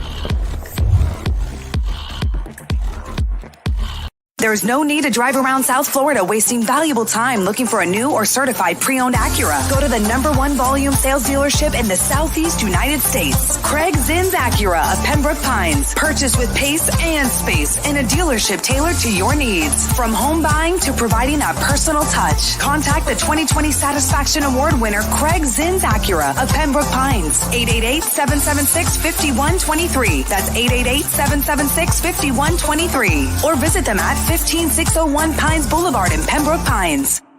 The Big O Radio Show is looking for partners to join our growing platform. If your business is ready to reach an audience that starts in Florida, crosses the nation while expanding internationally, this is the program that provides that vehicle. The Big O Radio Show is ready to broadcast live anywhere in the world to represent your event or product. To reach out by phone, 786-754-4664. That's 786-754-4664. Or email bigoradioshow@yahoo.com. Help us grow as we provide the content and personal connection corporate entities will never achieve. Oh, great. You have a doorbell camera. Now you have a front row seat to your house getting robbed. They're breaking into my house! Ooh, there goes the TV. I'm sure it'll turn up at the pawn shop. No, not the TV! Just because you can see them, that doesn't mean you can stop them.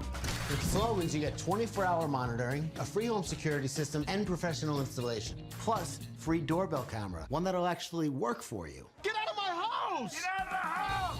Call 1-800-ALARM-ME.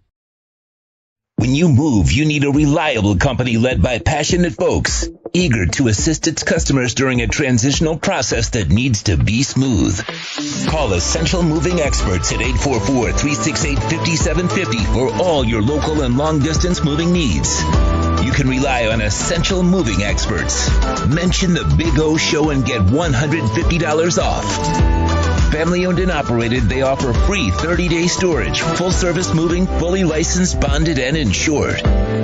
Moving was never so easy. EssentialMovingExperts.com.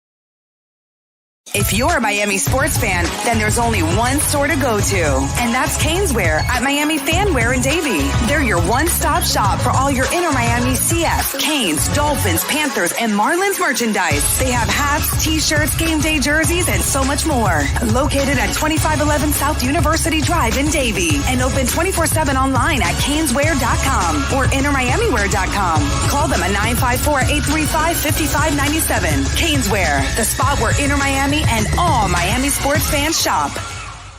The viewpoint, statements, or beliefs expressed on the following program by the host, guests, or callers are not necessarily the opinions of FantasyXS.com, Media Group Inc. ownership, management, sponsors, or website. You're locked into the only platform truly dedicated to South Florida sports. This is the Edge Energy Drink Miami Hurricanes pregame show, live from Walk On Sports Bistro in Kendall on the SportsTalk305 Network. Here's your hosts, Orlando Alzugaray and Mike McCoy. We are back, baby, at beautiful Walk-ins in Kendall. Walk-ons. I'm sorry. You can walk in here on Walk-ons in Kendall and come on out here and join us. Appreciate it. We'll be giving away prizes every quarter. At the end of every quarter, we're going to give away a Perdomo cigar lighter and cutter and this beautiful hat. And, of course, we'll also be giving away gift certificates from Caneswear, which is a beautiful thing. And we'll have taste testing and all that good stuff. So come on out here and join us, baby. Tony says, I agree with Michelle 100% that this team should not be losing to Duke and Middle Tennessee State. Even Manny beat those teams.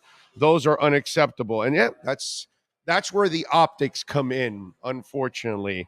And so today, we start looking at this game, And can Mario and his staff, can they be creative chefs? Mm-hmm. And Okay. I have to be. You know, it's there was this movie called The View to a Kill with Roger Moore, and it's a James Bond movie. Never seen it, but I trust you. You never seen it? Do you don't watch any James Bond movies, or you only watch like the ones from the last like 5-10 years? I've seen this many James Bond. Wow, that is shameful on your part on every level that you have not watched every single James Bond. Not one. I mean, I can, Her Majesty's Secret Service, that one with Lazenby, I can let you slide because that one's really bad. Where should I start? Watch them in. Well, watch A View to a Kill, since I'm talking about this right now. Okay. So there's a scene where he's with, she just passed away from that 70s show. What's her name? The mother from that 70s show, the Knockout. Well, anyway, she was a Bond girl. What's her name now? Anyway, so the hot Bond girl, well, that's an oxymoron. They're all hot, all the Bond girls. But anyways, this Bond girl from A View to a Kill, which I'm forgetting now her damn name. Somebody will probably put it up. Mother. Yeah, it's Pam Burkhart. Pamela Burkhart. Well, Tanya Roberts. That's it. That's her real name, Tanya Roberts. And so Tanya Roberts has nothing in her refrigerator. She has a couple things there. And Roger Moore cooks up this souffle that is just amazing. Wows her, of course. And he has nothing. Well, okay, if you tell me there isn't much on this roster, I don't care, my brother. I need you to be a super chef right now. Yeah. I need you to get into Hell's Kitchen and create whatever you want. I need, if Fiore or what is his name? What's it now? Frank Fiore's at Hialeah Park. What's the cooking guy? Oh, yeah. Fieri. Guy Fieri. So yeah. if Guy Fieri starts giving you a limited grocery list for you to then go out and cook, that show? I don't. My wife and my daughter watch those things. I just go by, look at it. I know what they're watching. I just don't care about it. But anyway, I know that they sometimes, they short them on whatever they give them food-wise, Right. and they still have to make do with it. Well, that's what Mario has to do. Can he and his staff make do with what they have and squeeze lemonade out of these lemons? Because that's what you have to do. That's what coaching is all about. Yeah. Coaching is watching that your quarterbacks are out, and you got Doug Peterson, and Shula goes out and win his 325th game. That's coaching. That's part of it. And over the history of time, coaches have had to overcome certain situations. And I know that Mario has a new staff. I know that Mario has all kinds of new kids. And I know he has some young kids, but he's got to find a way to win.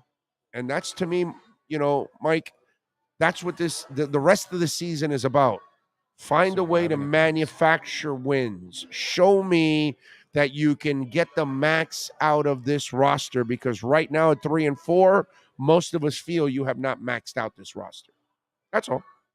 I hear that. And the good thing is I believe he will, and I believe it'll happen this season, because it's desperation time. It's crunch time, and it's only human nature to do what you can to survive and advance. And Miami's in a tournament right now. And by that, I mean, obviously, not literally, but figuratively, you're only playing ACC games. You got 5 games left. You got 3 to win just to become bowl eligible. And just because you're bowl eligible, you're exactly that. You're bowl eligible. You're not guaranteed a bowl. That means you're good enough win-wise to get in one, to be selected by a bowl committee. Because remember, just because you win one doesn't buy you a ticket. You got to be selected by a bowl committee. The good thing is the U brand is big, and almost all of these bowl selections and committees are going to want Miami to go to their game. But remember last year. It's interesting because they want them to go to the game because they draw ratings. And nobody goes. But not necessarily fans, because Miami doesn't really travel big or anything like that. But because they do draw on television, and everybody gets up to beating UM if they can. But Miami's irrelevant. But in any event, I think it's going to happen this season, and it has to start now. Miami's on the road. They're not playing a strong Virginia team. They're playing a Virginia team with a mobile quarterback who had a good year last year and is kind of finding his way, been up and down this year. Solid defense, okay? But it's time for these guys to pull it all together. The coaching staff is doing what they can. They are, guys. They are. There are enough YouTube clips and reviews by guys out there that know X's and O's, okay? They have shown and proved just the last game that Gaddis is drawing guys open. I get it. A lot of people, it's optics, okay? But if you go back and watch the game, go back, don't follow the ball. Don't follow the ball. Challenge yourself to see what the left side of the line is doing. Challenge yourself to see what the right side of the line is doing. Challenge yourself to see where the receivers are coming out of breaks and how open they are, but TVD can't get them the ball. That O-line is banged up. The running backs, they're banged up too. Miami was playing without their best receiver. Miami probably found their true best receiver. And I get it. It probably sounds like all excuses, okay? But you get enough of those excuses, you mount them up, and you got a pretty good reason, all right? Excuse plus excuse probably equals a reason at some point. I'm not about excuses. I'm about results. I get it, but I cannot leave these facts out because we want to talk about facts. Michelle Kaufman was just on in the last segment talking about facts. These are facts too, okay? And I get it. Some are easier to hear than others, but they're facts too. Miami's playing shorthanded, and that's not the name of the game. O just said you got to find a way to win. That's what coaches are here for. Manufacture, man. Manufacture it. Listen, manufacture runs in baseball, matriculate the ball down the field. I get it. Miami's got to put it all together on the field. And that's why players play, coaches coach. But it's got to come together at some point. It's got to come. And it will. It will. The last thing that you need in this game, well, let's talk about the things that you need in this game. And I hate that I have to bring these up every freaking week. But if they're brought up every week, it's because it hasn't been – you haven't found the formula to get it accomplished every week. Get off the field on third downs. That 9-minute drive last week against Duke was a backbreaker. It was a killer because I believe there was like 2 third-down conversions that were converted on that drive. One of them was a 3rd and 12.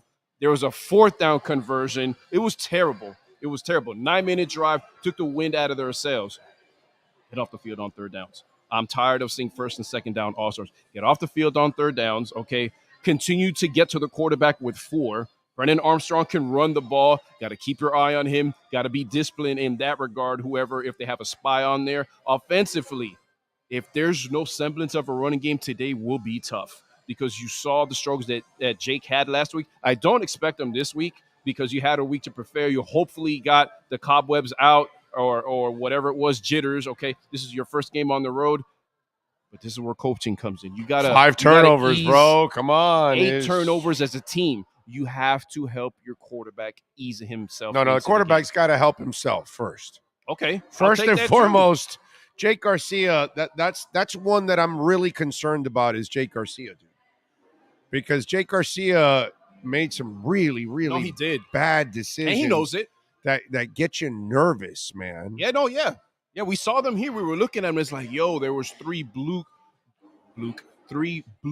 jerseys, Duke defenders in the same area. Like, oh my God, clearly miscommunication. Okay, because Jake is a talented guy, and the team respects him. He's the verbal leader offensively between the 2 quarterbacks. So we'll see. But again, if this offense turns into being one-dimensional against a very stout Virginia team who, again, has only allowed 30-plus points twice this year, it's going to be tough sledding. So the run game, we'll see what the starting lineup looks like on the front 5. Again, Ja'Kai Clark, I'm thinking he's going to start, was the emergency center last week, and maybe a little bit more Lawrence Seymour on the right guard. But I'm expecting short passes. Help your quarterback out.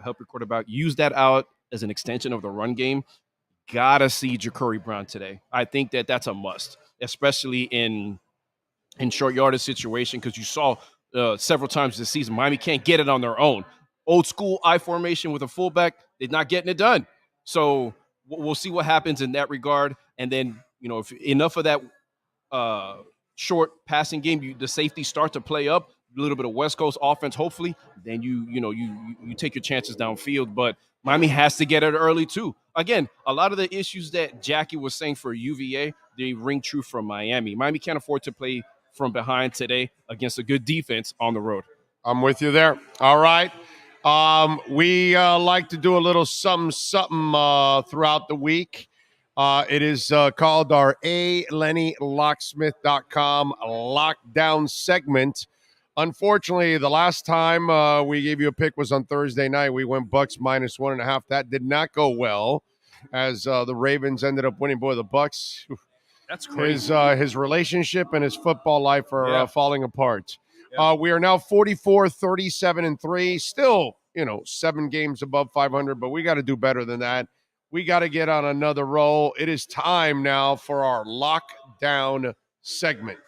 It's time to lock it down. The Lockdown is brought to you by ALennyLocksmith.com. Services in South Florida from Miami to Port St. Lucie. In Central Florida, ALennyLocksmith.com locks it down in Orlando and Tampa Bay. Here's the Big O to tell you what needs to be locked down. Games today. First of all, let's start off with what we're watching right now, Georgia Tech and FSU. FSU is favored by 23.5. The over and under is 47.5. G-Tech plus 1,200 in the money line. FSU minus 2,400. Florida at 3:30 taking on Georgia. Georgia's favored by 22.5. The over and under is 56. Florida's plus 1,200 on the money line. Georgia's minus 2,400 on the money line. At 7 o'clock tonight, UAB taking on FAU. UAB favored by 5. The over and under is 46.5. It's minus 195 for UAB on the money line, and FAU is plus 165. And the game today, 12:30, it is Miami favored by 3 over Virginia. The over and under is 48.5. Miami is minus 130 on the money line, and Virginia's plus 110. I got to tell you something. I'm not exactly sure what what Vegas was thinking last week, making Miami a heavy favorite, and we went against it.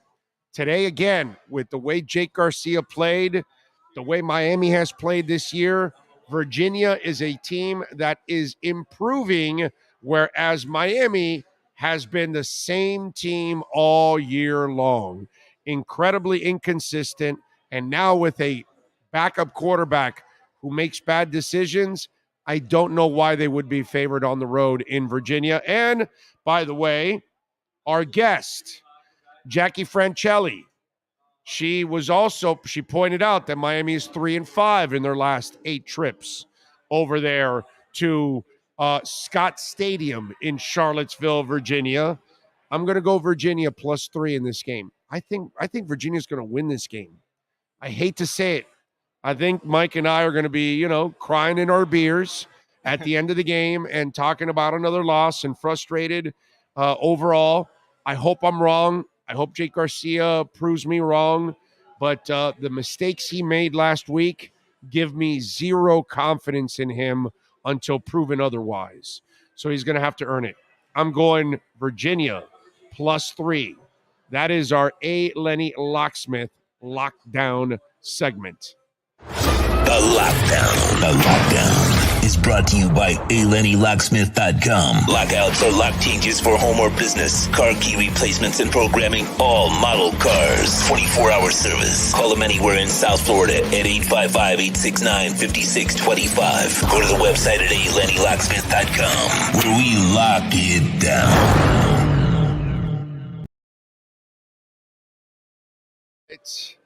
By the way, I do want to remind you, CuttersEdgePro.com is the website, and William is here.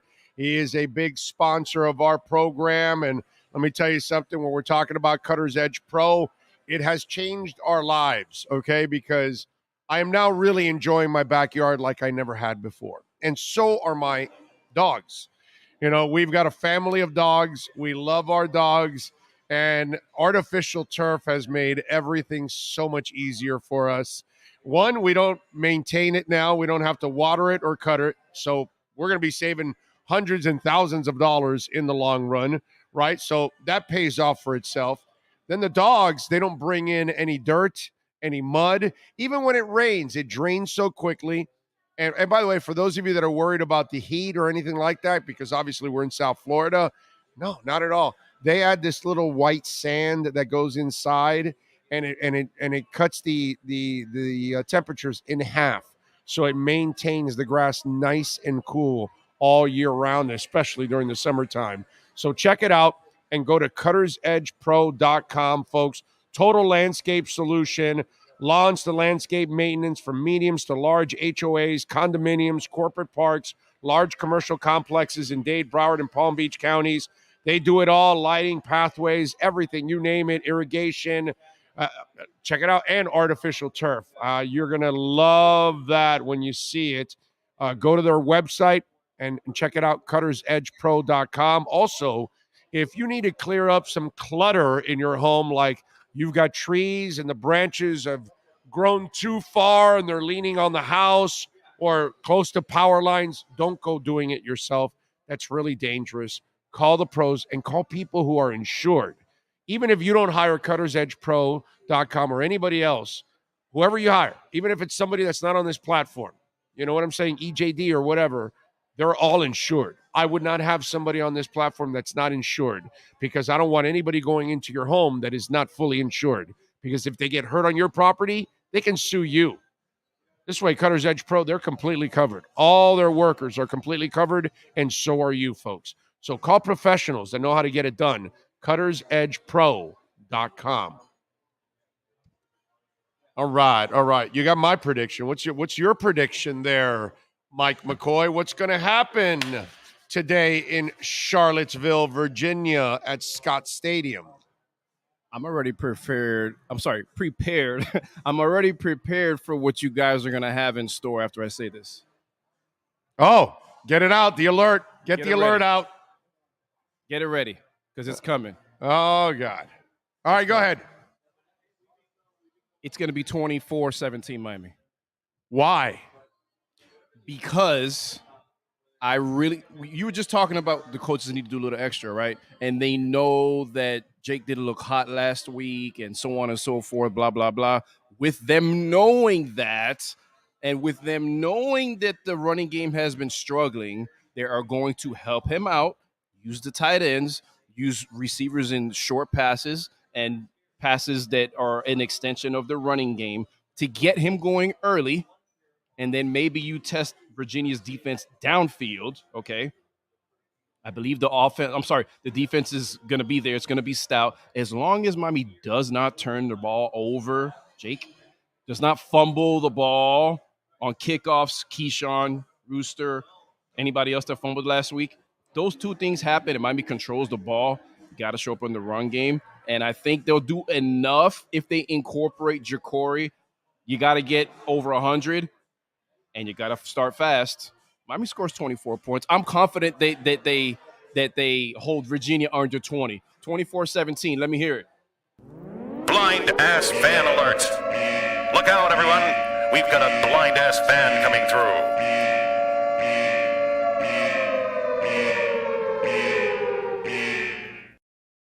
Friday, Week 9 captains, Jafari Harvey, Lou Headley, Colby Young, already a captain, Darrell Jackson Jr., and Will Mallory. Those are your captains.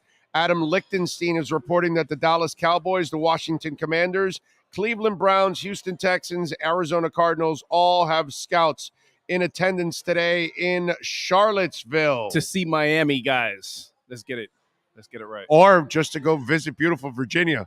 Dude, have you been to Virginia? I have. It's beautiful. That's a You've beautiful been there, right? campus. You've been there, right? Yeah. That's a beautiful campus, You're a too. Marine guy where you're like at some base there. No wonder. But Virginia is awesome, dude. And that campus is beautiful. No, but just driving through that damn state. Yeah. God, I love driving through the fall that state. and that right now, that time of year, it's a thing of beauty. Yeah. So you got your captains. Some of the news, I guess, coming out of what's it called? By the way, Lichtenstein also retweeted some stuff that Jackie wrote. How about that?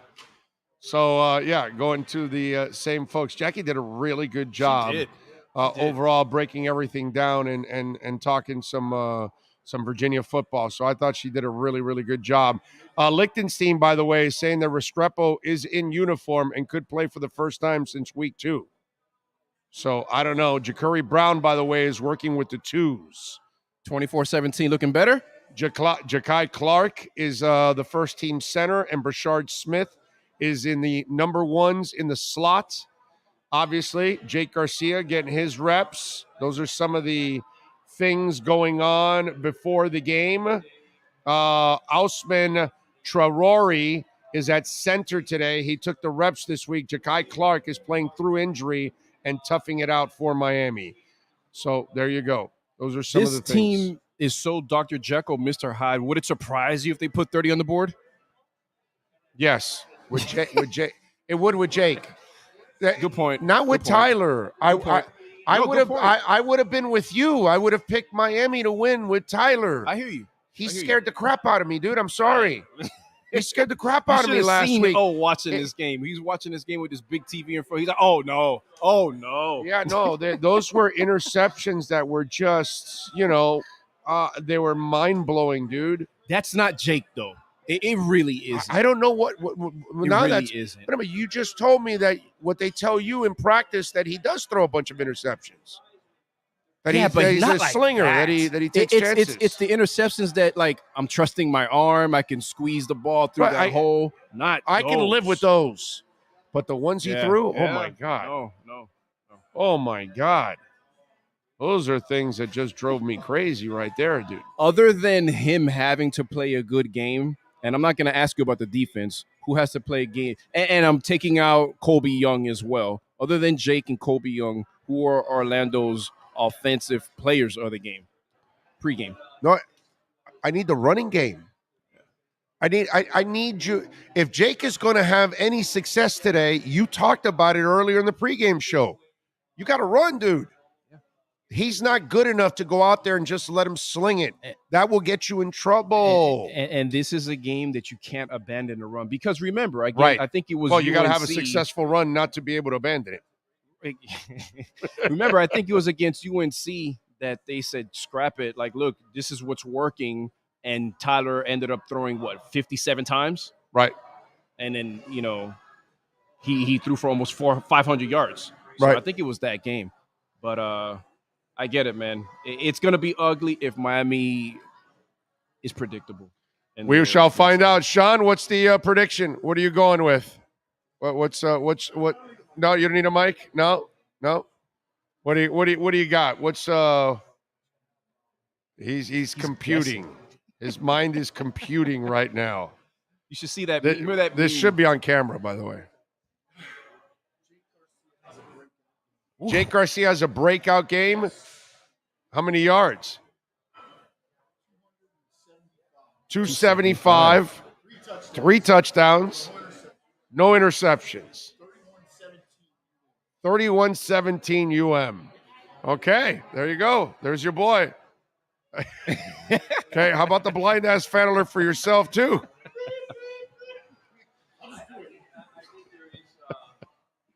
All right, remember, folks, we're going to be on immediately as the game ends. When that last second ticks, post-game fires off, Mike and I will be on live from walk-ons. We had given away a lot of prizes for 4 quarters. Maybe drink some Edge energy drink, all that good stuff, and then we're ready to go. So we'll join you on the post-game show. We will catch you. Same time, same place, same bat channel.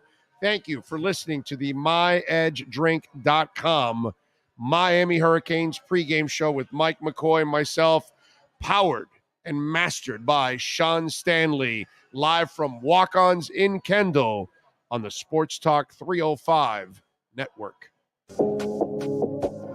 This has been the Edge Energy Drink Miami Hurricanes pregame show, live from Walk-On Sports Bistro in Kendall on the Sports Talk 305 Network. The show is mastered by Sean Stanley and Chad Shobe. Visit Walk On Sports Bistro in Kendall at 9065 Southwest 162nd Avenue. Enjoy Walk On's authentic and mouth-watering Louisiana cuisine prepared fresh from scratch. Closes daily at midnight, 7 days a week. Please subscribe to our platform by searching Big O Radio Show on all digital avenues. We'll be back with a complete wrap-up of the game once the last second ticks off the clock. Thank you for your support and enjoy Hurricanes football.